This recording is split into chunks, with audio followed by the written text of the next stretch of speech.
Now close your eyes and imagine a GP's waiting room. What do you hear? A hushed conversation, phones ringing, perhaps a child crying, and definitely someone coughing. Acute short-lived coughs, typically caused by self-limiting viral infections that get better on their own, make up a huge proportion of a GP's workload, even though we don't have anything that can cure them. So why do so many people, like this chap, end up on antibiotics? Right, what have we got here? I'll get Darth Vader. Darth Vader, alright, okay. You want to have a look in the box? I found it. I started feeling unwell on New Year's Eve and I was pretty congested in my head. Started to cough and I could feel that my chest was getting a bit heavy. Let it go for about a week, called the GP up and her diagnosis was I had a chest infection and she gave me some antibiotics. My name is Alistair Hay. I'm a GP at Concord Medical Centre in South Gloucestershire and I'm a Professor of Primary Health Care at the University of Bristol.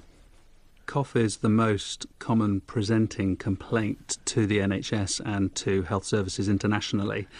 So this is bread and butter for GPs and nurses in the NHS. And you'd think that if it's, one of the most important conditions that we're treating, that we'd know how to treat it. Are we there? I don't think we are yet. I think we're making great inroads, but despite its frequency and despite how long we've known it's around, there's still quite a lot yet to do. It's reasonably clear that the vast majority of people, probably of the order of about 80%, who are presenting with relatively short-lived coughs that are associated with other respiratory infection symptoms, probably won't benefit from an antibiotic. What's causing the majority of these coughs? Well, that's perhaps the first good question. So clearly we know that viruses and bacteria cause respiratory infections in both children and adults, and we've got some sense of the fact that some viruses are more common. For example, things like respiratory syncytial virus are more common in children. Other infections may be more common in adults. But most of the characterisation of the causes of cough have been done in more unwell patients who are in hospital, and we know less than we should, I think, about the causes of cough in primary care. My name's Paul Little. I'm a National Institute of Health Research Senior Investigator and Professor of Primary Care Research at the University of Southampton. Even if you find a bacteria there, most people will get better from bacterial infections anyway.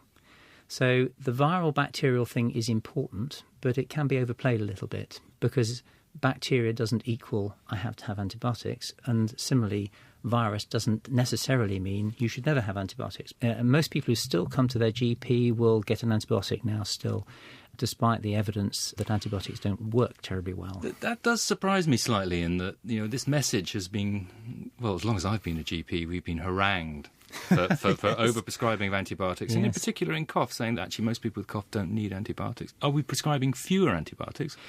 No, that's one of the slightly worrying things. We seem to be doing fairly well at the end of the 90s when there was a reduction in the volume of antibiotics prescribed in the UK down to the early 2000s. But since then, there's been a progressive rise in the volume of antibiotics prescribed. Now, that's not just the number of prescriptions, it's actually also people are prescribing sort of higher doses. So it's not quite as stark as it looks, but we haven't made much headway since the early 2000s. The problem is there probably are a few people who benefit from antibiotics, and they are by and large people who have pneumonia. And the question is, can you easily pick up pneumonia? And the answer is actually, the good news is, when it's barn door, you can.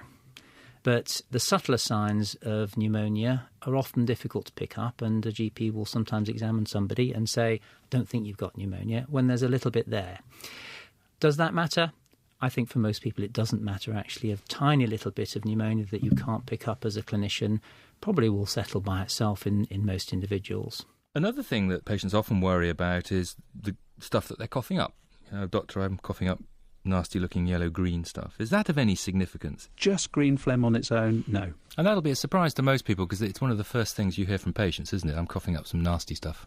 Absolutely, and I think it's quite nice if we can to sort of turn that around on its head and say, well, what are the positives about that? You're clearing the phlegm from your chest. That's probably a good thing, better than it sort of staying down in your lungs. That's probably going to clear away the muck that's perhaps otherwise could lead on to a more severe chest infection. So the cough is a healthy, natural response, and the clearing of phlegm is a good thing, and we should expect it to last 3, sometimes even 4 weeks. And so long as it's improving, and we're not sort of deteriorating and we're not experiencing other markers of severe illness, then that's perfectly okay and perfectly natural. What about temperature? People come in with chest symptoms, we take their temperature. If it comes back high, does it affect our management, or should it affect our management? I think here we're largely in the realms of absence of evidence. I think that all of us, patients and doctors, are concerned when there's a particularly high temperature measured. By high, I'm thinking of sort of greater than 39, or certainly once you're getting into the sort of 40 degrees Celsius. And the thinking there is that that may be linked to a more severe chest infection like a pneumonia. But actually, when you look at the evidence, it's really difficult. There's very little evidence to suggest that even a very high fever means you should have an antibiotic.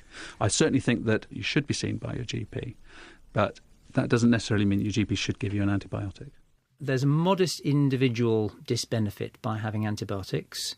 You'll encourage the resistant bugs to multiply in your throat and in your passages, but you'll also have got rid of some of the good bugs that sit around in those passages that actually act as a protective way.